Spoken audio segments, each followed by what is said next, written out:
কোটা সংস্কার আন্দোলন ঘিরে সহিংসতায় হতাহত, গণগ্রেফতারের প্রতিবাদ ও বিচারের দাবিতে রাজপথে শিক্ষার্থীরা।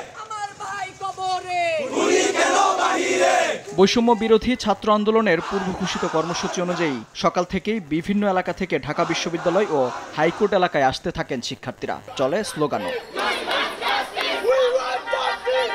তবে পথেই বাধে বিপত্তি। ঢাকা বিশ্ববিদ্যালয়ের আশপাশে হাইকোর্ট, পলাশী সহ বিভিন্ন এলাকায় পুলিশি বাধার মুখে পড়ে আন্দোলনকারীরা, হয় বাকবিতণ্ডাও। কয়েকজনকে আটক করতেও দেখা যায়। এ সময় শিক্ষক ও আইনজীবীদের বাধার মুখে পড়ে আইন শৃঙ্খলা বাহিনী। কোন স্টুডেন্টদেরকে অন্যায়ভাবে এভাবে গ্রেফতার করার আইন কি বাংলাদেশের কোনো আইনে আছে কিনা আমার জানা নেই। গ্রেফতারের হুমকি দেওয়া হয়, আমরা এইসব পরোয়া করি না। কোনো ধরনের কোনো এলিগেশন ছাড়া জাস্ট গ্রেফতার করে নিয়ে গেছে, এটা আমরা কিভাবে মেনে নিব বলেন? আমরা জাস্টিস চাচ্ছি, রাষ্ট্রের কাছে, আদালতের কাছে। সব বাধা উপেক্ষা করে শিক্ষার্থীরা পৌঁছান দোয়েল চত্বরে। এ সময় তাদের সঙ্গে কর্মসূচিতে সংহতি জানান বিভিন্ন বিশ্ববিদ্যালয়ের শিক্ষক ও অভিভাবকরাও। প্রিয় নম্বর সেট করে বিকাশে সেন্ড মানি করুন ফ্রি।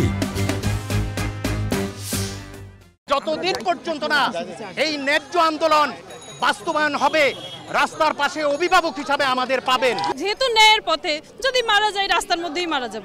এরপর শিক্ষার্থীদের একাংশ চলে যায় হাইকোর্ট প্রাঙ্গণে। সেখানে আগে থেকে অবস্থানরত আন্দোলনকারীদের সঙ্গে যোগ দেন তারা। আগামী শুক্রবার দিন আমরা গিয়ে প্রেস ক্লাবে বিকেল 3টায় একটা প্রোগ্রাম করছি।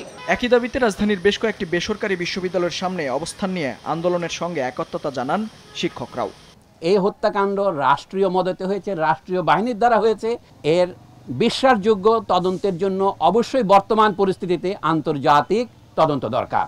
বেলা 1:30টার দিকে শিক্ষার্থীদের আন্দোলনের সমর্থনে আইনজীবীরা মহানগর দায়রা জজ আদালতের প্রাঙ্গণে মিছিল করেন। মেহেদী হাসান, সময় সংবাদ, ঢাকা।